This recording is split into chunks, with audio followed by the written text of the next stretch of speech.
Hello, brothers and sisters, and good morning in America. I want to share with you a rapture dream I had last night.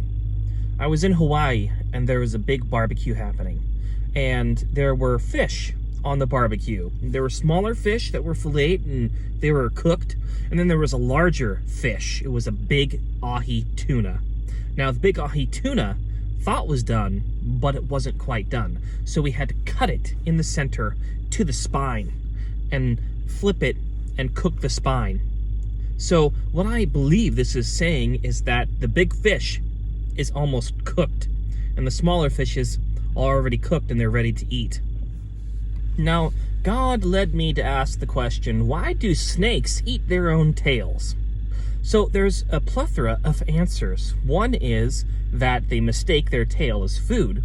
Another one is that they have insufficient space.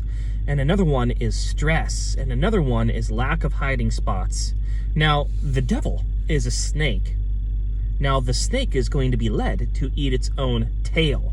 And those who lead by the devil are going to start eating their own tails. I was shown in the sky a cloud with a number 3. Then I was shown a snake striking at the bottom number, the bottom rung of the 3, which means that people who have gotten the 3 of the Jabberwockies and more, they're going to start eating their own tails, and it has to come to conclusion. Now, of course, we have to redeem the times, and we have to talk to the people that God tells us to talk to, but the ones who are unwilling to listen or unbelieving, only God can lead those people out right now. We can't do anything. We have to move on and move on to people who will actually listen to us. Now, God led me to Jeremiah 15. And in Jeremiah 15 it says, "Then said the Lord unto me, Though Moses and Samuel stood before me, yet my mind could not be toward this people. Cast them out of my sight, and let them go forth. And it shall come to pass, if they say unto thee, Whither shall we go forth? Then thou shalt tell them, Thus saith the Lord, such as are for death, to death, and such as are for the sword, to the sword, and such as are for the famine, to the famine, and such as are to the captivity, to the captivity." This means that the people who God has rejected, they're going to get their just desserts. And the ones who God rejects are the ones who reject him and don't follow his word and get the mark of the beast.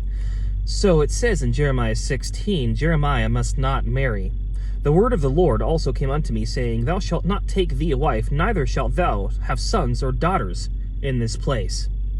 For thus saith the Lord concerning the sons and concerning the daughters that are born in this place, and concerning their mothers that bear them, and concerning the fathers that begat them in this land. They shall die of grievous deaths. They shall not be lamented, neither shall they be buried, but they shall be as dung upon the face of the earth, and they shall be consumed by the sword and by famine, and their carcasses shall be meat for the fowls of the heaven and for the beasts of the earth. For thus saith the Lord, Enter not into the house of mourning, neither go to lament or bemoan them. For I have taken away the peace from this people, saith the Lord, even loving kindness and mercies." God is about to take away his hand from the people who have accepted the beast system. And we should not marry, don't have kids. If your husband and spouse has gotten it, don't intermingle your seed with them. And it says in the Bible, don't lament them.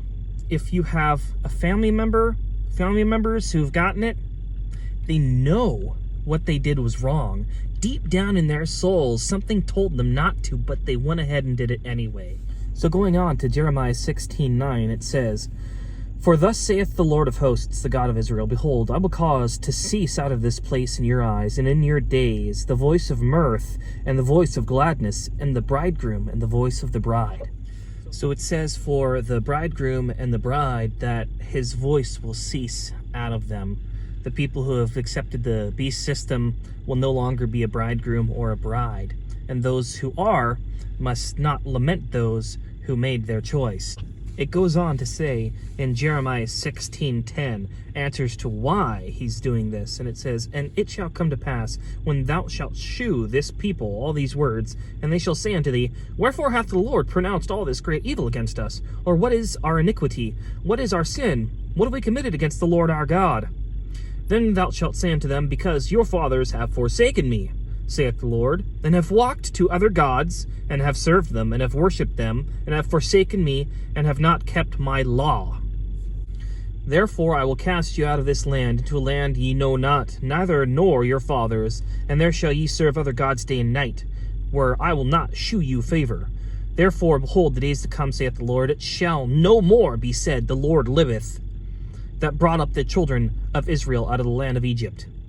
So that means he'll not show himself anymore, and everyone will be like, oh, the Lord's not here, God's dead. But he's not. He's just taken away his love and kindness and working compassion with them because they've rejected him. And so just like my rapture dream of having a Hawaii luau fish barbecue, it says in Jeremiah 16:16, Behold, I will send for many fishers, saith the Lord, and they shall fish them. And after I will send for many hunters, and they shall hunt them for every mountain and from every hill, and out of the holes of the rocks. So once the fishing is done, he's going to hunt the people. He's going to give them up. And then it says, Do not trust in humans. Thus saith the Lord, Cursed be the man that trusteth in man, and maketh flesh his arm. For he shall be like the heath in the desert, and shall not see when good cometh, but shall inhabit the parched places in the wilderness, in a salt land not inhabited. Blessed is the man that trusteth in the Lord, in whose hope the Lord is. For he shall be as a tree planted by the waters, that spreadeth her roots out by the river, and shall not see the heat cometh, but her leaf shall be green, and shall not be careful in the year of drought, neither shall cease from yielding fruit. The heart is deceitful among things, and desperately wicked. Who can know it? I, the Lord, search the heart. I try the reins, even to give every man according to his ways, and according to the fruit of his doings. As a partridge sits on eggs, and hatcheth them not, so he getteth riches, and not by right shall leave them in the midst of his days, and his end shall be a fool. It's pretty darn simple. It's 1, follow the Lord your God, and worship him and him only. 2, follow his commandments. 3, follow his laws to the best of your ability. After 4, accepting Jesus Christ as the Son of God. And number 5, don't get the mark of the beast. If you don't follow him, he's not going to help you.